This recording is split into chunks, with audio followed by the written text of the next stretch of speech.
Thank you everyone for joining us as we were having just a few technical difficulties. I'd like to get started with our webinar on disruptive desktops. Today you will have myself, Jason E. Smith, the Vice President of Products for Liquidware, as well as Tyler Rohr, the co-founder, and he oversees all alliances, which is very key to have him on today because we're going to talk about all kinds of different desktops, especially the ones that have emerged here lately. So just a little bit about our background. Our global presence is in Chicago as well as Atlanta. We have major offices, and then we also have an office in Switzerland and Amsterdam. We're business partners and alliance partners with Microsoft, Amazon, Citrix, Google, Nutanix, and VMware. So all the major cloud platform partners and desktop partners. And we have led adoption in the VDI market from 2009 until present. We've been there since the beginning of VDI, and many of us inside the organization have been here through server-based computing years, which date back to the early to mid-90s. We're a leading force in the adoption of cloud-based workspaces today because we also pioneered the adoption and workspace management for virtual desktops. We have solutions for every key phase of workspace transformation, as you'll see later in today's webinar. First, we'll cover these desktop cloud platforms and the new desktop wars. And we have an enabling global network of channel partners. So we sell through channel partners and systems integrators. Our real world expertise is unmatched based on thousands of virtual and desktop customers and millions of users, literally millions of users that are using Liquidware solutions today. So during today's webinar, I would like to remind you that we love shout outs. So take a look at your Twitter account. Feel free to look at Hootsuite or Owl or whatever you happen to be using and give us some shout outs along the way. You can use Disruptive Desktops or Desktop Wars in there, any of the platforms that you have seen, as well as our product tags. So please follow us, tweet, and we'll be glad to return the follow and follow you as well. I'll tweet, Jason. Can you hear me now? I can. Take it away, Tyler.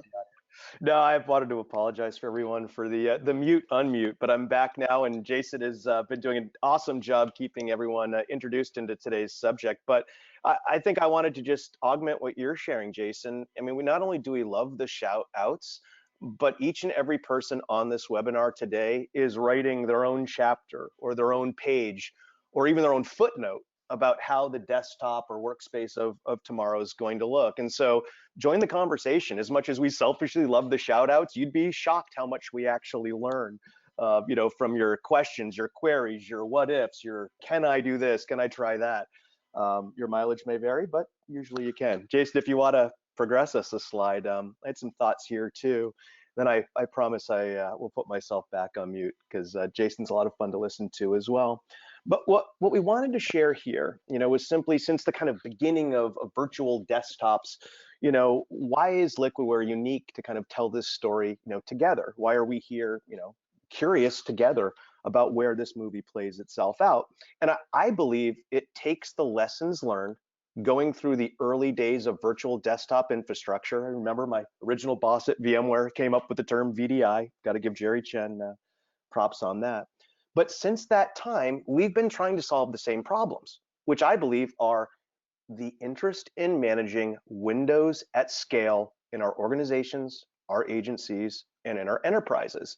And so if you look at it, go back to 2008. Okay, here's an idea. What if we abstract the hardware away from the operating system and the apps, in the desktop, right? We call that VDI. And it was a great start. And what we found were the low-hanging fruit, the very easy use cases. I like to call them LAN-attached task workers were the best place to start, back in 2008. Might actually be an interesting place to start for cloud desktops, but Jason's going to get to that in a second.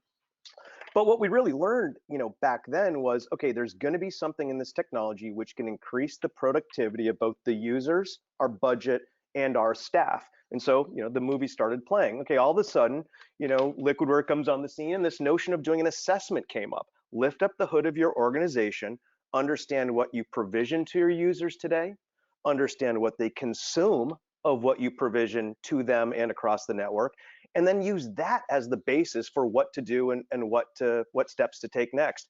I'm extremely excited about a topic that Jason Smith's going to cover near the end of this webinar. I don't want to spoil his thunder, but I think it's going to lay out a 1, 2, 3-step logical map for you all to take these kind of first steps in the new disruptive desktop wars. But as I continue on through like 2012, we start to see this notion of non-persistence starting to emerge, right? Somehow it was great to abstract the operating system and all the stuff in the VM away from the hardware, but what if we actually start abstracting away the user profile and the user applications? Nothing new. Citrix has been doing this for decades. Cloud apps have been doing this, uniquely and newly. And if we started to abstract away that desktop, we start to see that a lot of the problems we were trying to solve to get scale to work for us, not against us, start coming into purview. Things like security, updates, patching, provisioning, reclaiming stranded assets that you're not using. And the industry agreed. VMware launched the workspace environment managed message, which was great. We've been around kind of touting this since the beginning, since we kind of helped start fabricate the on-ramp to VDI back in the early days. But then Citrix showed up with its acquisition of Unidesk. And so this notion of decoupling the different moving parts from the core became popular. We were super excited, as desktop as a service started getting a little bit of traction a couple years ago. Obviously, when Nutanix acquired Frame, my goodness, here was a browser-led way to deliver apps and desktops to enterprise users or secure siloed users. And again, it all kind of played on this theme of being willing to abstract away the Windows desktop in whatever way, shape, or form it meant, to be able to look at them as discrete silos or discrete objects that might be staged in different ways throughout time. And then if we look at today, where are we today? I mean, it's hard to open up your computer without seeing something about Windows Virtual Desktop or Amazon Workspaces or AppStream, or something that Nutanix is doing with XiFrame or LeoStream on Google or ThinPrint. I can go on and on. iGel here. This market is alive. I actually told my team last week, I said, we've kind of been living through about 2 years of stale air, meaning that for the last kind of 2 years, we're doing a little VDI, some projects were getting successful, moving away from LAN-attached task workers.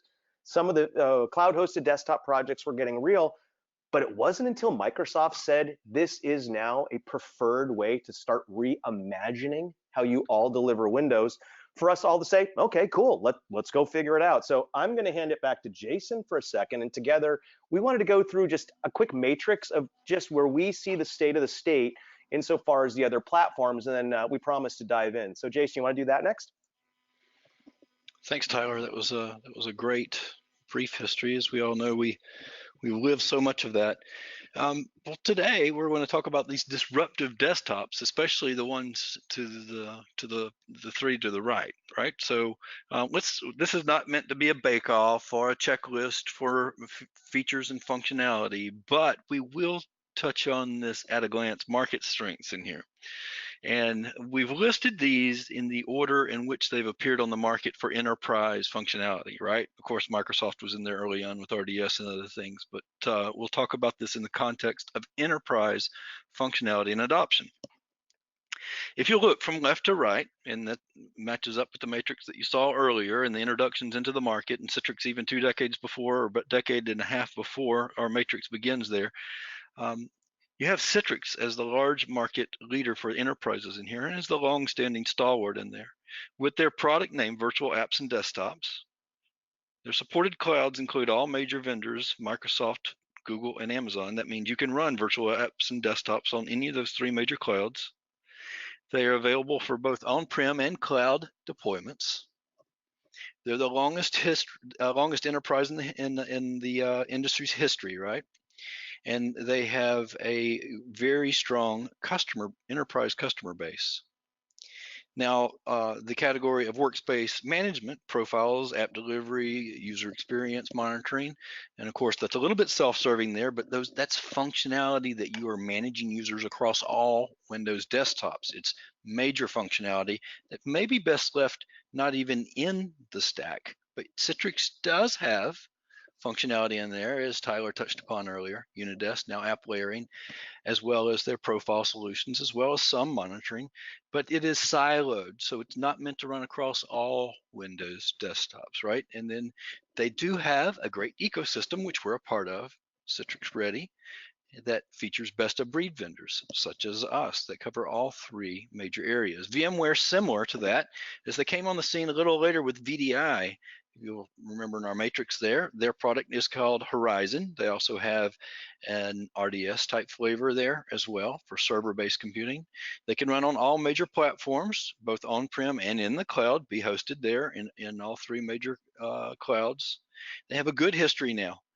Not quite as long as Citrix is, of course, a good strong customer base because they're a virtualization leader, especially in the data center as well. They also have some siloed solutions and a TAP Technology Alliance partnership for best of breed vendors like Liquidware if you need something beyond their functionality in there for example, app layering, or if you need something above their workspace management.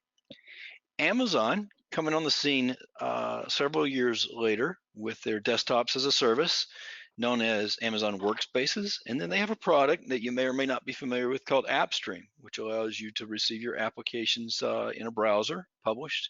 So you don't have to have full functioning Windows there, but they have an application delivery mechanism named Amazon AppStream. Their supported clouds include, of course, Amazon.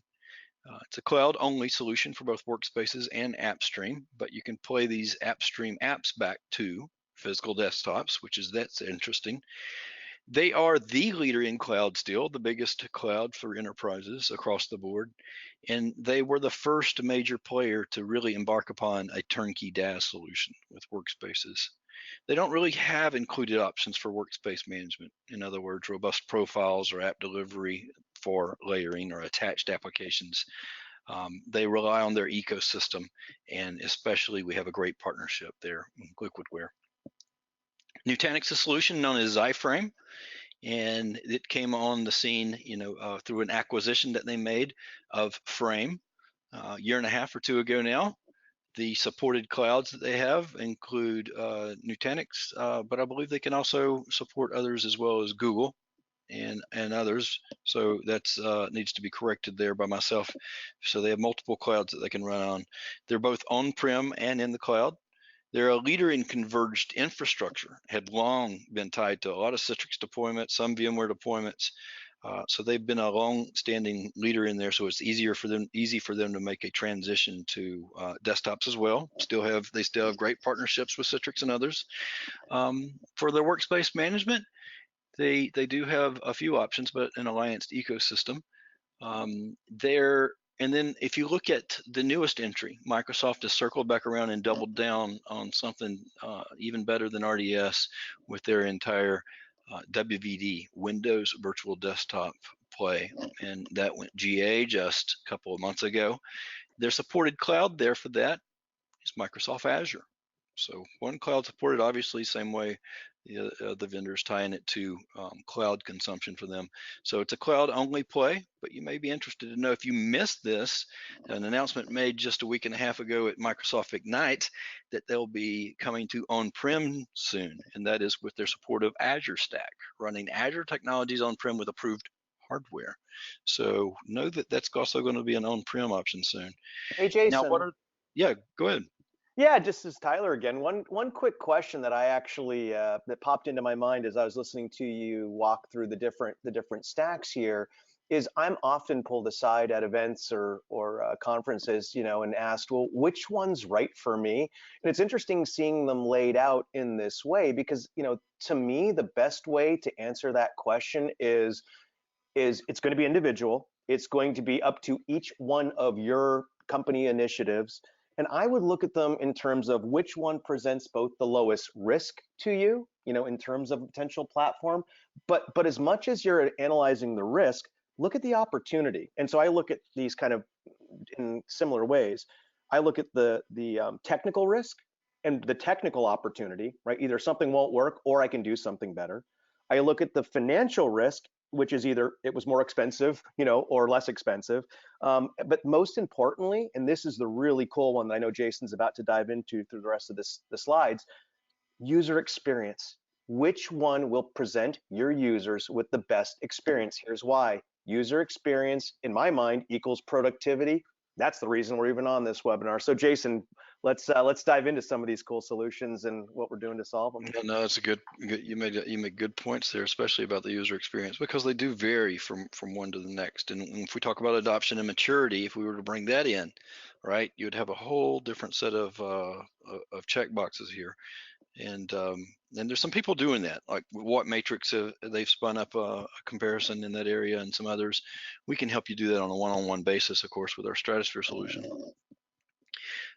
Just to check off a couple other things on the Microsoft column, what are their market strengths? Well, they're Microsoft. they own, Windows, the intellectual property. The others on this sheet really exist at Microsoft's grace and benefit, if you look at it that way. And they have actually helped create that market because they've been specialists in there. If you go back to especially Citrix being credited for a lot of the market creation in this area. Well, you might be already licensed to run WVD, at least for your licenses, and for the WVD and the native parts and what's hosted there. You have to add Azure Compute and Storage into that, so it's not absolutely free, and you need to be on the right license. We'll cover that in a few slides in a bit. Microsoft does include some standards there with FS Logics they acquired, so you get a base profile in there from a container, and then they've got an expanding ecosystem. Like we run with FS Logics, we can take it and we can make that one profile for multiple operating systems. You can migrate from it, you can add group policy like functionality to it, but far advanced context-aware settings, Flex App application attachments, and that's in addition to their own MSIX and AppV. Both of those are cousin technologies there, MSIX being the newer technology there. And they so have their rapidly growing ecosystem as well. Tyler, do you want to take a moment to talk about our alliances in each of these areas and some of the things more specifically that we're doing with these vendors? Yeah, absolutely. I mean, as you kind of have started walking us through, you look at each one of the platforms, we'll call them that, right? Each one of the platforms, and you will see both included minimal functional attributes, and then you will see some that have some really good added technical attributes. And so our mission as an alliance partner is, where can we help them? More importantly, where can we help you, accelerate, grow, or close your success, with any one of these projects? And so here's how I would answer Jason's question. For us at Liquidware, it might be that one element of, let's say, Citrix Platinum isn't working. Maybe it's application layering in your specific apps. That's when we get the tap on the shoulder. And being a portfolio company, meaning being a company that has a number of different solutions, as Jason's going to walk you through, gives us a number of different opportunities to add value. So it never needs to be that kind of all or one, as Jason live edits. I love it when he does that. Hey, why not? Hey, we're writing the book as we speak, so why not update as we speak? But in all seriousness, the way I would answer the alliance question is, there may be functional attributes that don't work for you in your deployment from one of the platforms. That's when you could tap us on the shoulder to take a look, and Jason will walk you through the products. Or there are some other stacks or platforms that are simply missing, things like user environment management. Maybe they're missing some visibility, some telemetry and diagnostics, or app layering. And so we'll get into that. But the good news is that we work shoulder to shoulder with each one of the product teams to ensure that we're always building to add value and never building overlapping or extraneous technology. Let's be honest, it happens from time to time. That's a customer benefit. You guys get to choose, which solutions work best for you. That's how I'd answer that, Jason. Great. Yeah, my live edit. If you're going to take a screenshot of this, I want it to be right for social media. So I'll leave this up for another couple seconds, because I think this would be a great one to share with the people that follow you on social media. Give us a shout out to Disruptive Desktops, and we'll move along, because we do love those shout outs. All right, so I wanted to go a little bit more in depth about WVD, though. That's one of the most innovative ones here. A lot of people have questions about this. We're hot off of Microsoft Ignite, so we've learned even more about it. What is Windows Virtual Desktop. So we'll recap this in the next few slides and some details about how you can get it in here. And then we'll move into some other bits about disruptive desktops and how you can start adopting any of them today with some safeguards. Microsoft WVD, very interesting. They've doubled down in this space, and for the first time, they have an enterprise offering on their own. It's a turnkey cloud desktop based on Microsoft Azure. It's a multi-user Windows 10 experience called Windows 10 Multi-User, EVD, or Enterprise Virtual Desktops, what that stands for if you see that reference. That's the operating system. They have developed new functionality to virtualize Office 365 and integration into that. So they claim it's the best experience that you'll get if you're also an Office 365 customer, which if you're licensed for it, you likely are. They provide Windows 7 Virtual Desktop extended updates. So January 14th coming really soon, right? But if you run in Windows 7 virtually, you don't have to pay for extended security updates. So it's a very interesting way to do that if you roll out WVD and use that as an entitlement. So it's a scalable service oriented, especially with their infrastructure pieces to virtualize both desktops and apps. So you can do VDI desktops, or you can do the equivalent of an RDS server, right? And that would be WVD, Windows 10 multi-session operating system. So it's a new way of describing a Windows 10 desktop, really as a server, as we used to call server, but a Windows 10 host, so multi-session computing. It's deeply integrated with security and management for Office 365. There's a growing partner ecosystem, as we said earlier, and they just went GA. So that's an update to this slide, but it just went GA in September. We're doing this webinar in November of 2019. Are you entitled? Are you licensed to use it for WVD? You likely are. If you're not, you can convert your licenses over or upgrade them. So this is some of the licenses that are enabled, and it is most enterprise type licenses. If you have any of these licenses, I don't have to read them out because you can read them as fast as you see them here on the screen. You are entitled to run WVD. As I said earlier, though, you do have to pay for storage and for compute. Not for the infrastructure pieces because those are hosted, but storage and compute, and you will be for the desktops themselves, and that's all you'll need. So it's a very cost-effective way to run an enterprise solution, and there's different ways to take advantage of that. We'll talk about what native WVD is compared to using some of your entitlements in a moment. You can run just about any operating system that supported Windows 7, Server 2012, Server 2016, 2019. You can also run Windows 10 multi-session, as said earlier. So what are your WVD entitlements if you have those type of licenses? They include, but are not exclusive to this list, Windows 10 multi-session, that operating system. You have the right to use it as long as you run it on Microsoft Azure. And that'll also include, as we understand, Azure Stack early next year to be able to run it on-prem as well. You can get those Windows 7 extended security updates, so you can get that if you're running WVD and you have those earlier licenses I said earlier. The optimizations in there for Office 365 containers, profile containers, and by that I mean you're entitled to use FS logics to be able to do things there for a base profile or for a container. Once you're into that environment, you can migrate your existing Windows Server RDS environment over to Azure as well. So you can literally lift and shift what you're running today for RDS over to that. And I left almost the best for last here as talking about the entitlements. WVD infrastructure. This was called Remote Desktop Management Infrastructure while it was codenamed.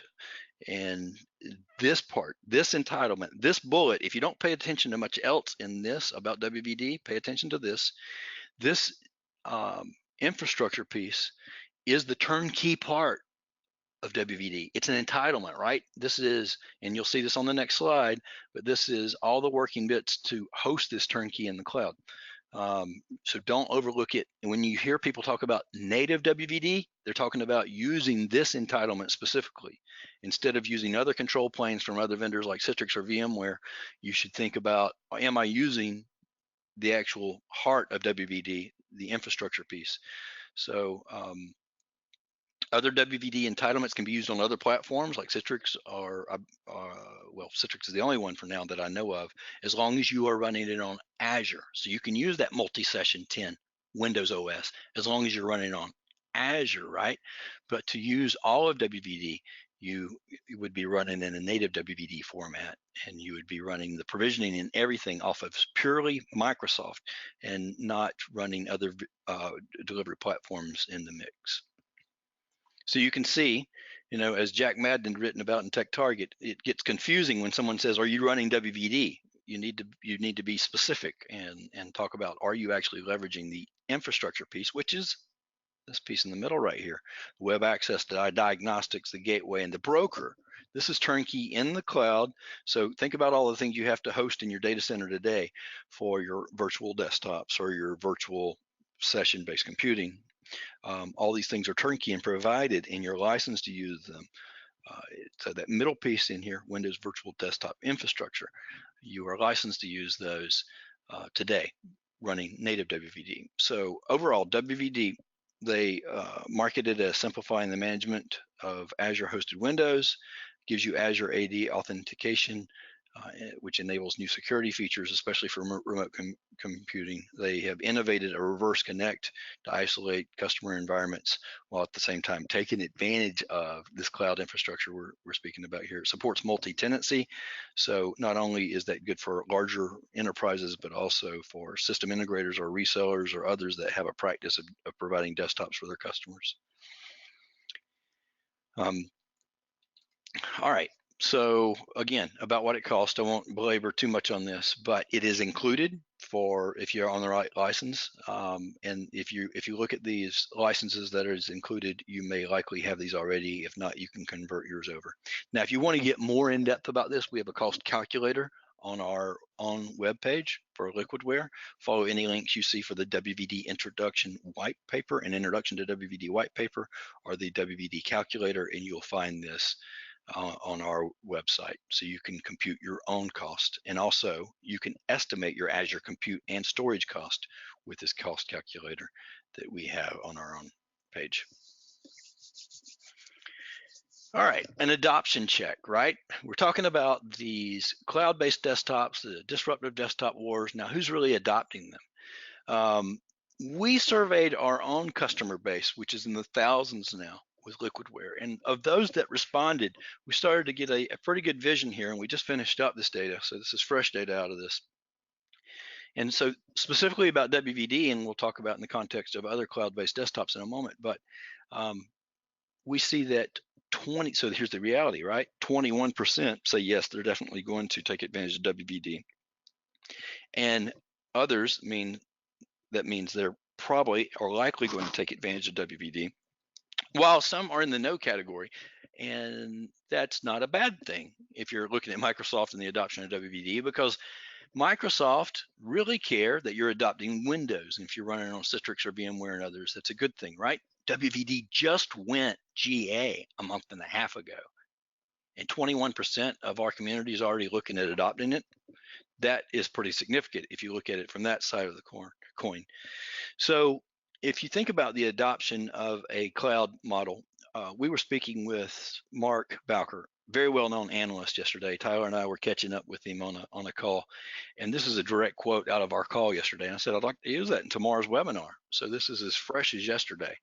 VDI deployments that have been used for specific use cases, and I'll paraphrase for him, probably call centers and things like that, they'll be the first to move over to a cloud-based desktop model. Could not agree more. Could not. I mean, it's almost like we saw in the beginning of VDI, Jason, which was the specific VDI use cases, like a call center in Ohio, or a bursting workforce in Manhattan. Those were the specific use cases. I'd be curious, out of our 21%, how closely that parallels what we saw in the early days of VDI. It was a cool quote, and it's definitely true. So Right. None of you are alone out there. Now, if we speak about beyond WVD even, right, that would take up slices of this pie too, because you may have this in the other category, people that are planning on adopting Amazon workspaces or Nutanix Zyframe or Citrix on Azure, taking advantage of some of their WVD entitlements. VMware the same way, once they support the WVD fully and on Azure. Those are the ones in that category. So this is not reflective directly of cloud-based computing, but this is directly for WVD in this case. If we look at, broader, if you're taking advantage of cloud, I want to shift the conversation a little bit. We ask this question, please focus on the right there, this graph. How likely is it that you'll use one of the following digital workspace platforms? And this is where I was going with that. Now let's think about Amazon Workspaces, Citrix Virtual Apps and Desktops, WVD or Horizon out of that. And we could have added Zyframe, but in this questionnaire as well. But if you look at already, or they will use in this darker shaded area, and you add those up, significant enterprises are adopting these overall technologies, right? So another adoption reality check that it's significant, but it's split among these disruptive desktops entering the picture. And then if you look at even if they're likely to use them in the next 12 months is a good point here. And Ray Swanson on our marketing team reminded me of this. Even this is just in the next 12 months. This is going to grow and expand after a while. But the truth of the matter is that many customers may not be fully ready to embrace cloud desktops today. We talked to many people, even at Microsoft Ignite, with large deployments of on-prem. Many customers are, though, we know from where we are in the industry and where we are with our own customer base, they are ready to host user profiles, user data, and applications in the cloud today. And they could do this with their on-prem deployments. And Liquidware, as you'll see in the following slides here, as we move away from talking about the different disruptive desktops, but our play and how we can help your organization, we're the only one that can support object-based storage to host your profiles out there, your applications out there, and to monitor the user experience across any of the directions that you're going there with the desktop, any of these platforms. So we support object-based storage for Azure, Amazon, and Google today. So you can take your on-prem environment and just simply leverage where you're saving your data to, your profiles to, where you're monitoring your user experience from, and you can prepare yourself. In other words, stage things for the cloud, for the coming cloud desktops that you're likely to adopt, at least for some desktops. And there's also other benefits in there too. So the main idea is that if you're not ready to adopt cloud desktops today, you can leverage cloud storage today. But look at the benefits. You can leverage cloud storage today. You can also continue to leverage on-prem because we can save two locations. So this can put your disaster recovery in place while it's preparing your organization for the cloud. And you can give your users actually a zero downtime migration when you cut over, because you're leveraging a central storage point, the most flexible area for storage possible, object-based storage, and pull that down to any desktop that you decide. It gives you business continuity as you move users over to a different platform and let you change at a moment's notice. If you want to change 6 months from now or next year, you simply give the users ideally just an icon on the desktop or on their Edge OS, for example, and they can log on to their new platform and they can have zero downtime. Their user profile shows up even across operating system versions. The applications that you have packaged outside of your silo of your desktop today, if you use FlexApp, it'll work across any desktop.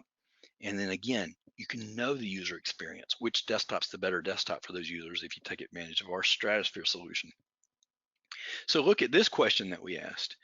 How likely are you to at least host some of your desktop workloads? And this includes storage and compute. And you'll see that organizations are very likely to do that. And you can do that even, as we said, with on-prem today.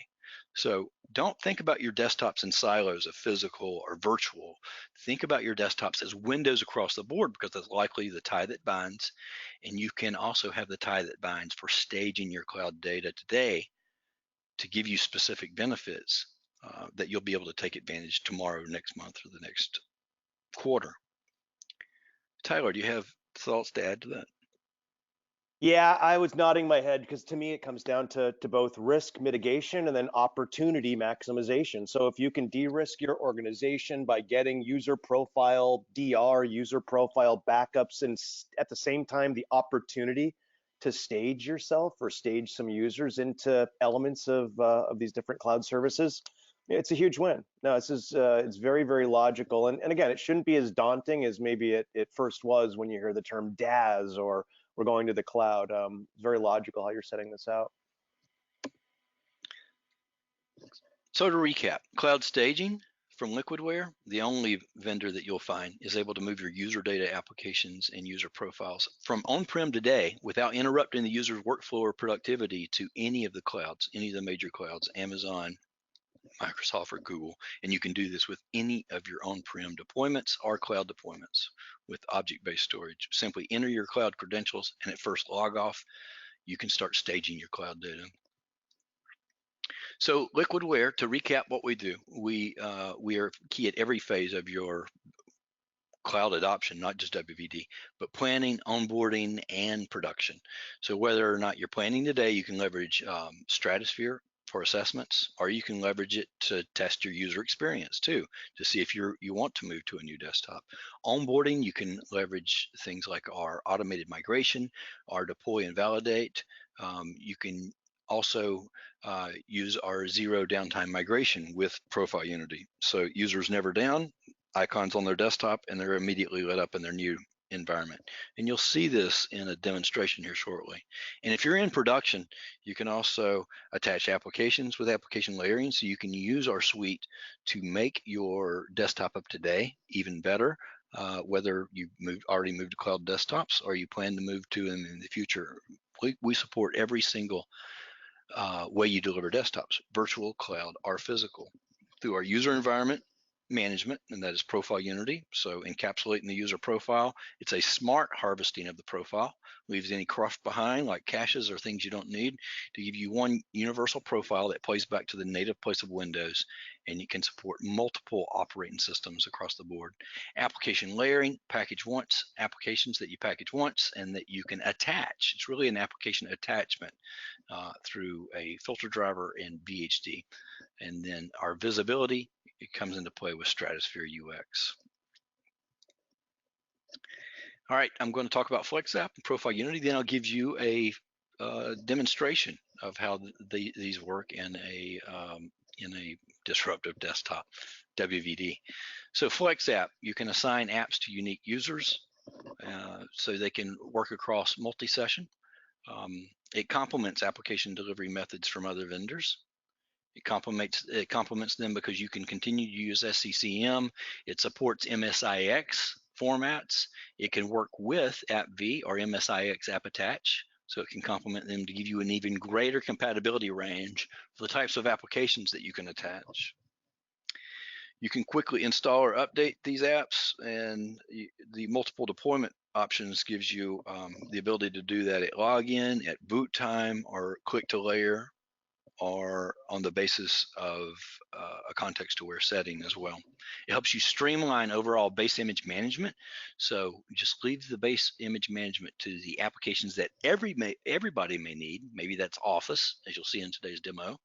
And then you add in the applications that you need on a departmental basis afterwards. And that really simplifies and streamlines base image management if you leave the base image mainly to the operating system and to patches. You're managing fewer base images, and you also can reduce your server farms. So instead of having one per department for applications, you can have a generic hosts server and for server-based computing like WVD, or for Citrix XenApp, and then you can deploy apps on a departmental basis.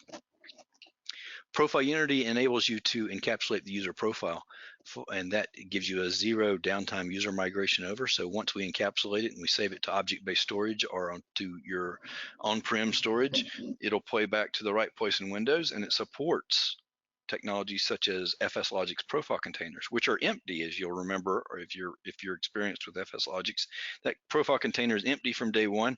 We will actually harvest and play back and hydrate the FSLogix profile container so your users are immediately productive as soon as they log in. It gives you very granular capabilities, as I said earlier, beyond group policy preferences. So you can get very granular and assign policy management to a department, user, time, location, or anything like that.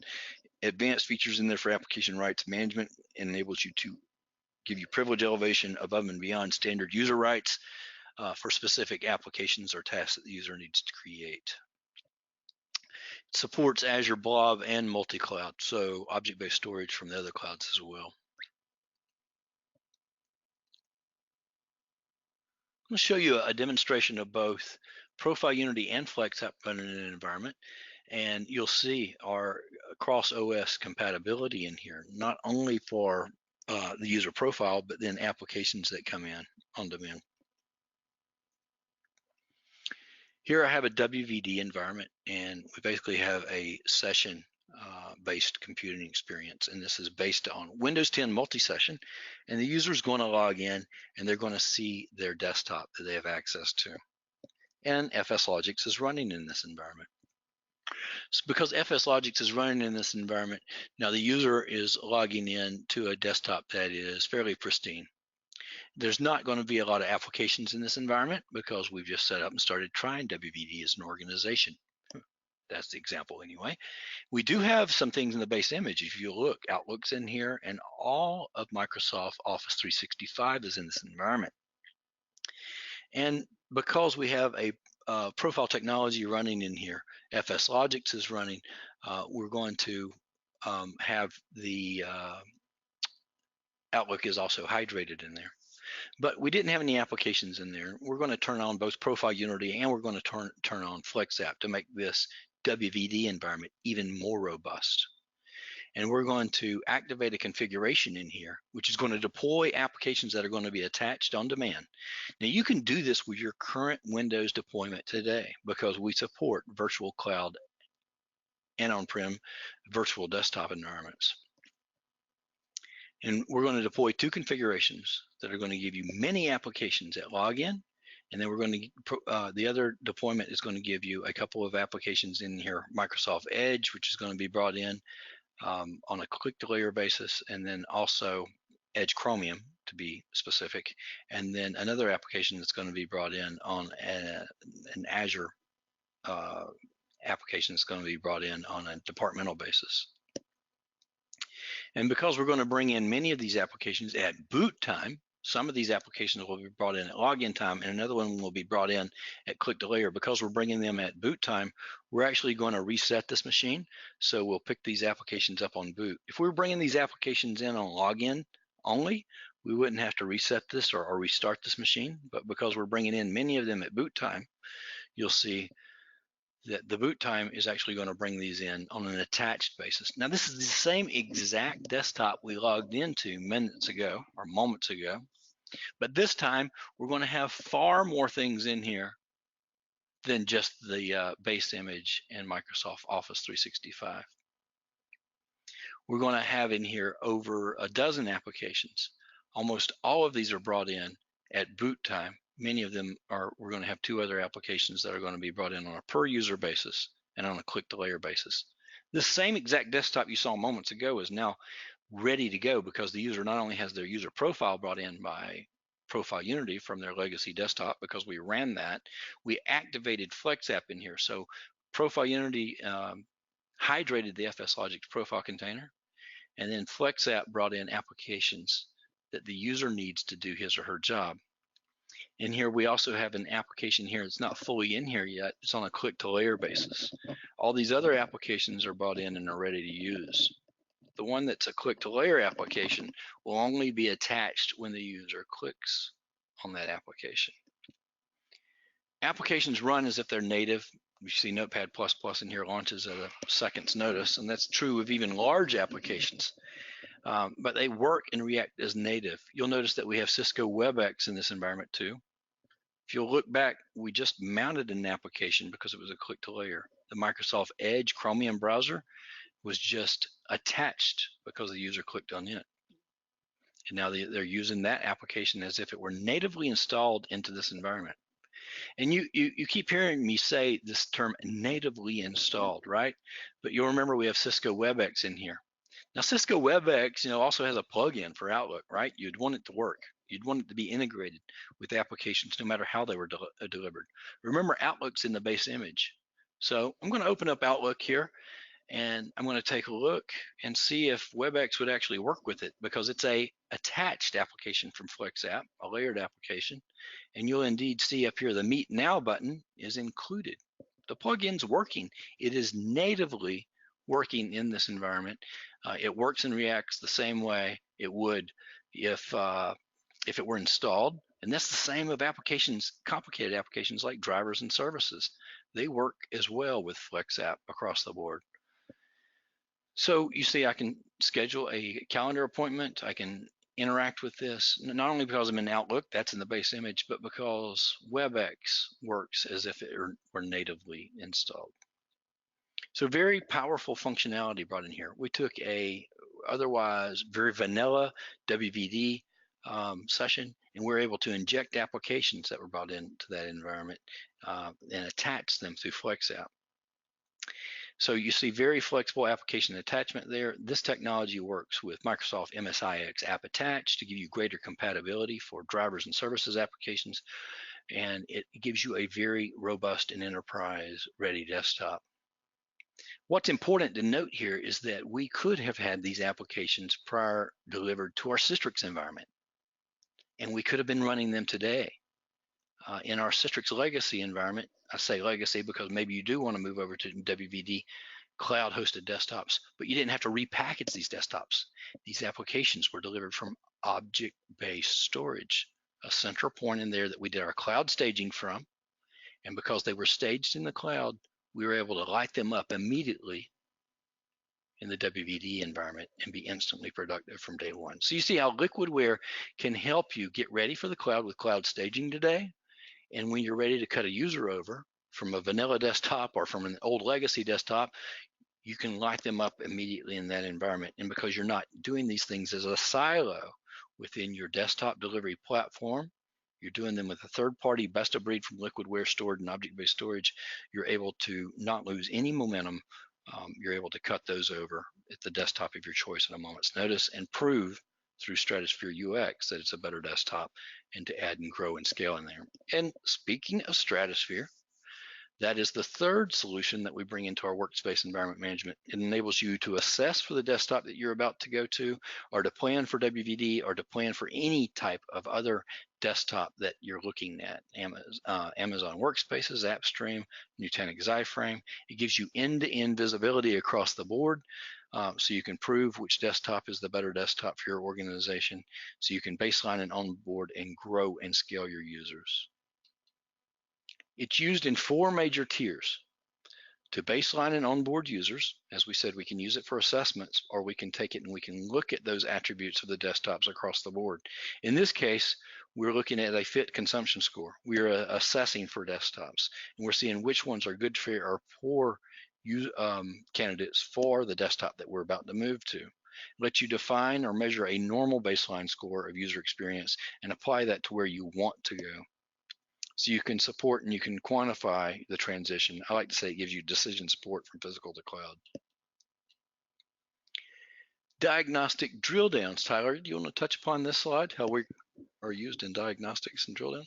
Yeah, absolutely. You know, I dabble a little bit in quantum physics when I'm not busy doing Liquidware, and we have a saying that if you can measure it, it matters. And so, you know, diagnostic drill down to me solves the very basic problem that, you know, for the last 20 years, the delivery of the PC was for the most part relegated to the 4 walls of that PC, meaning that we use SneakerNet, you know, we use some automation to maybe try to go fix it. We have the ability now through these diagnostics and drill downs to reprioritize what counts across the infrastructure. So we're not just talking about the PC, the box. I loved how you said end to end, Jason. I actually love to think about diagnostics and drill downs covering end to end to end, from the iGel, you know, OS on the edge all the way to the VM or application being delivered to the other cloud or object-based resources that go into that total user experience.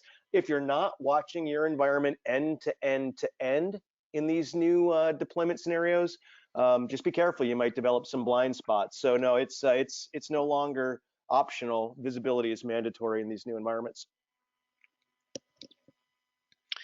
Thanks, Tyler. You can also use Stratosphere for operations and for first tier support. And by that, I mean you can use it as a help desk tool as well, or solution. It provides a detailed analysis all the way down to a single user or single machine. Or you can aggregate those as groups, and you can look at how that's trending across a department, because it might be more than just the end user that has called in to complain about the desktop. It may be their entire group of people. So you can use it to diagnose what's going on in there and how you might want to upsize resources for those desktops, or to upgrade them to a different tier for your desktop platform there for your compute. And so one of the interesting things is that we greatly have innovated in the area of our search functionality in here for our database. So you can literally, when someone calls the help desk, enter their name or enter their PC, and then immediately will start flowing in information that we know about their user, the machine, and the way that they have interacted with that desktop, the applications in use, the resources that they've used, and things like that. So you can troubleshoot desktops very quickly as well and use it as an operations and first tier support solution. Performance validation and optimization is another way that you can use Stratosphere in an environment to compare before and after view of the desktops. So you can say this desktop is better than the one that I had previously. So I'm going to use that as decision support to adopt new cloud-based desktops, for example, or to move users back on-prem if that's the better solution, or to move users back to a physical desktop per user or per department. It gives you that decision support metric. So we don't need to always make you think that Stratosphere is a solution to move you over to the cloud, but you might want to use it to do the opposite for a certain set of users. We are interested in what the best experience is across the board. Now, Stratosphere can also be used with a new solution that's embedded in there called Optimizer. So not only can we tell you if you're having a good, fair, or poor user rating, but our Optimizer technology will optimize both the RAM and CPU to bring applications into focus.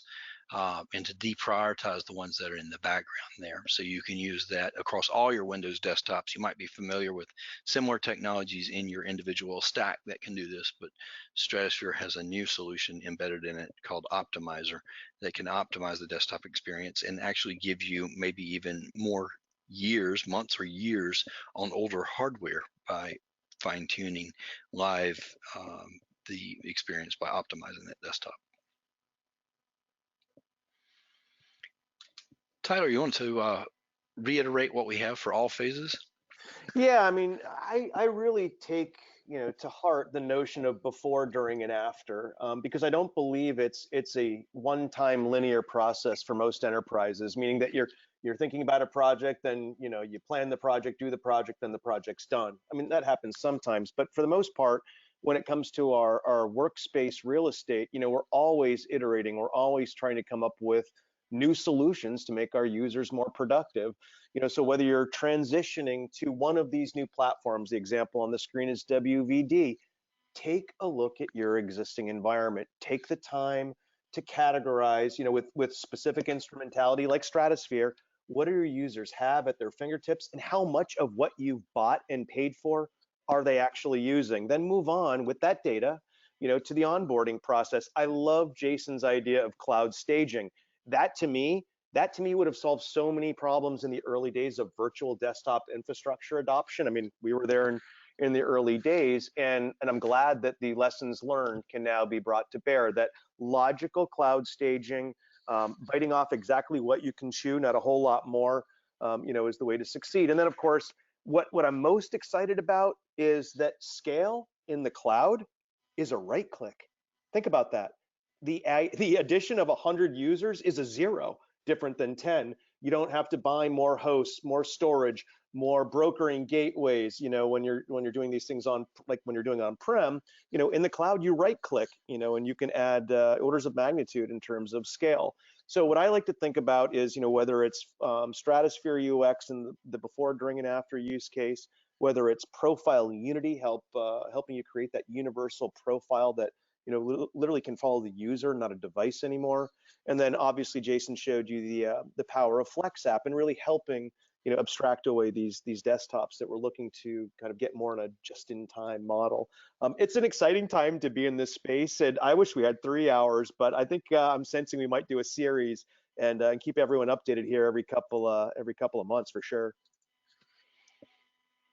Thanks, Tyler. So we've got many resources that you can look at as I recap these. Think about any questions that in the audience that you want to ask us. We would be love to entertain any questions today. So this webinar is about disruptive desktops, and we've got resources for you in here. How our adaptive workspace management, for example, works across many desktops, no matter how you deliver Microsoft Windows. Amazon Workspaces and AppStream, a solution brief that you can download afterwards. That cost estimator and white paper that I mentioned at the beginning of the webinar, that's also out there, and it's a neat look, I believe, at Microsoft as an Microsoft WVD as an introduction to what it is, how you get it. Some of the things that we covered today are in there, but we go much more in depth in there, and then you have links to a cost estimator that you can use to think about your cost. I should also make you aware, Microsoft also has a cost estimator that we would encourage you to use. Some of it's based on different criteria though, so you can have different decision data points in there for you to take advantage of. At this point, Ray, if you're with us, we can look at any questions that we have in here. Ray Swanson from our marketing and team. And actually, as he's reading that, just a real quick shout out. We are actually going to be out at the Amazon reInvent conference here in a couple of weeks. So feel free to reach out to sales at Liquidware if you'd like to get together there.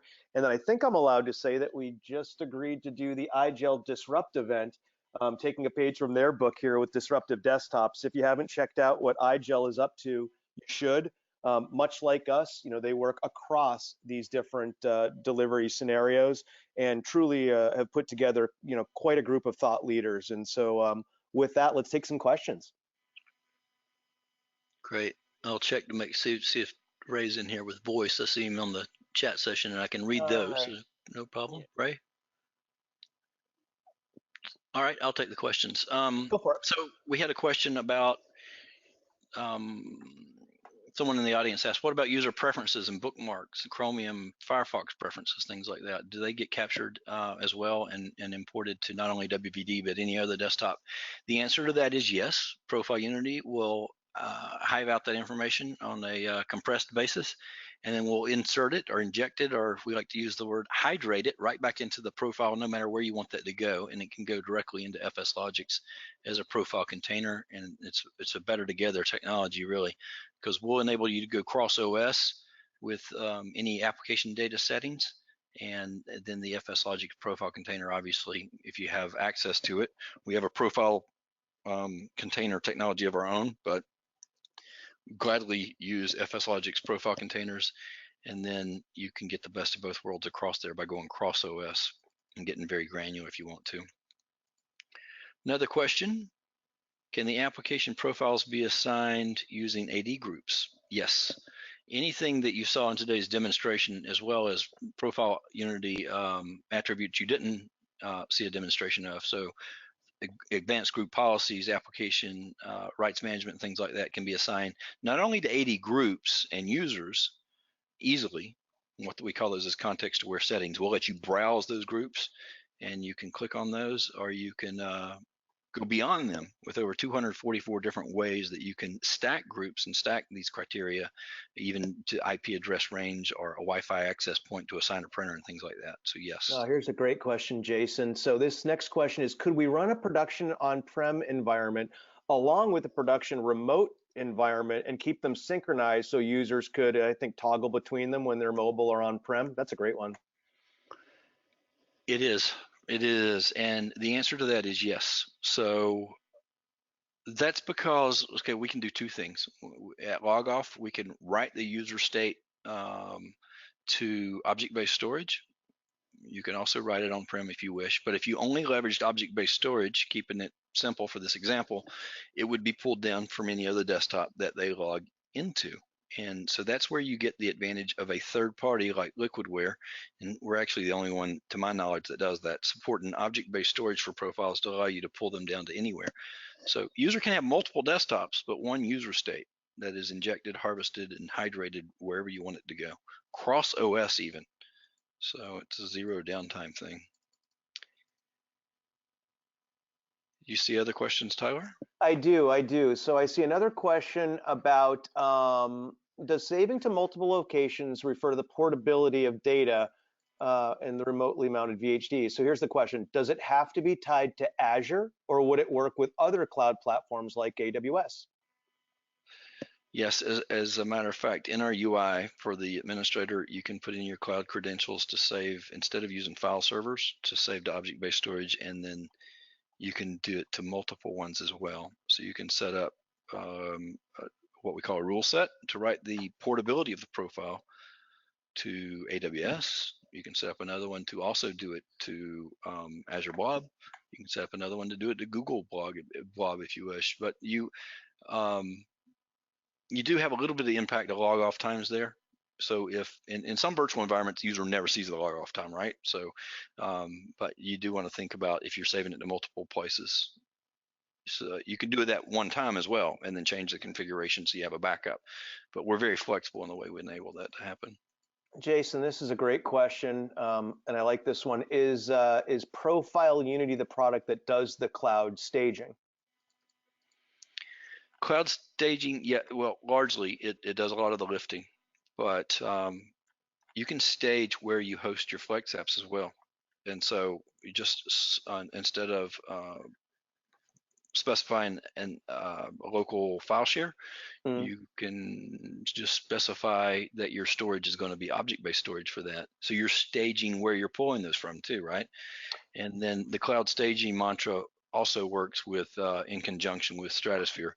You can host your Stratosphere virtual appliance in any of the clouds, and then that's also decoupled from your actual desktop environment. So if you switch, you're not starting over with the way you deploy your UX solution. No, I gotcha. So Profile Unity is the engine, but you'll still want to target, and the target needs to be selected. That sounds great. There was another one here. Let me see if I can scroll down. It had to do with FlexApp, and FlexApp working with applications that need specific activation or licensing handshakes. Yes. So we've successfully gotten around that with different techniques because applications are different. But if you have any challenges in packaging or delivering a FlexApp due to licensing, we have a robust knowledge base that can help you with the most popular of applications on how to go around or to make those handshakes accessible to where the FlexApp application will work. Here's another cool one too. I love these ones. Does FlexApp also work with physical desktops? The short answer is yes. The asterisk on that is we like them to be well managed desktops. So you wouldn't want to just start attaching applications from VHD to desktops that have been around for many years or may already have applications on there that you're also attempting to attach. So a good time to deploy FlexApp as a application delivery method would be to do it when you upgrade your desktops to Windows 10, for example, or when you're deploying a new disruptive desktop, as we're talking about today, would be a good time to invoke FlexApp. For physical desktops, yes, we support it, but they should be relatively clean machines. So you can have a great quote there, Jason. The great quote I heard from one of our large insurance customers was, who was also using FlexApp on physical desktops, was something to the effect of, the more you can treat your physical desktops like non-persistent VDI, the more these tools can really add super value. So I thought that was an interesting way to think about it, making your physical desktops non-persistent. Well, that's an interesting way to think about it. Yeah, it's a good way to do it. And no better way to do that, if you think about what we talked about cloud staging today, start shifting the most important storage points to the cloud. And we'll help you do that today. Treat your physical desktops as if they are virtual. That's a great point. Now, I do want to give another asterisk in there too about laptops and truth in advertising. For FlexApp, delivering FlexApp attached applications is a connected desktop solution. So on a network, the laptops that are on a network most of the time would be good candidates to access their FlexApp applications. If they're in the field, obviously, they might not be attached, so it might not be the best solution in certain use cases. However, Profile Unity is a good candidate for laptops as well, as long as they are majority of the time used in an office setting. If you're thinking about a field rep that is never in the office, not a great candidate for a laptop. So that's our asterisk about physical desktops and how we support them.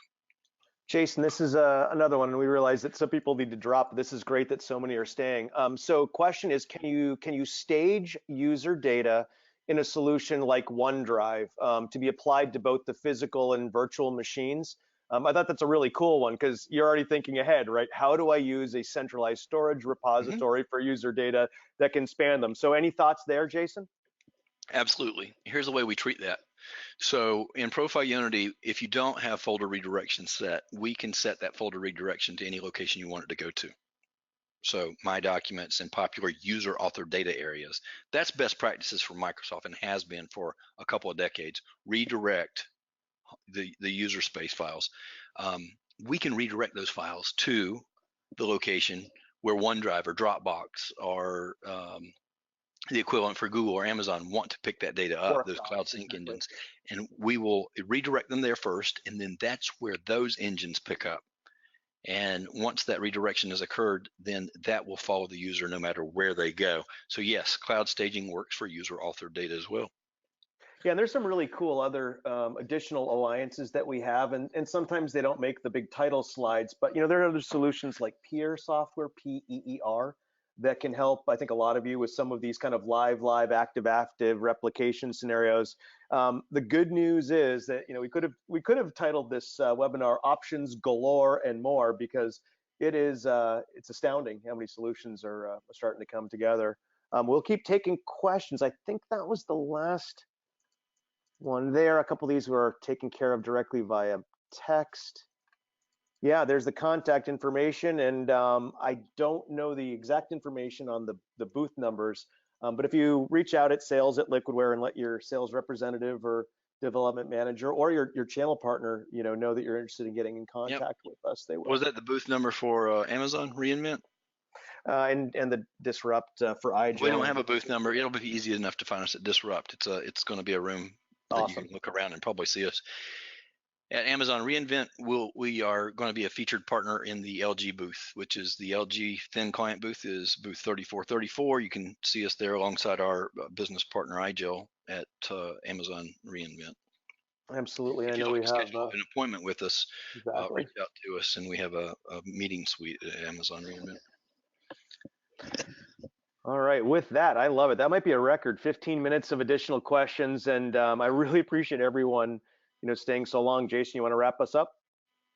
Yes, I'm so, it's refreshing to get so many questions on cloud staging. That confirms where the industry is, and I really thoroughly enjoyed doing this webinar with you today, Tyler. We look forward to seeing any of you at a show anytime soon, or we'd be glad to meet with you. Reach out and let us know at the contact information there.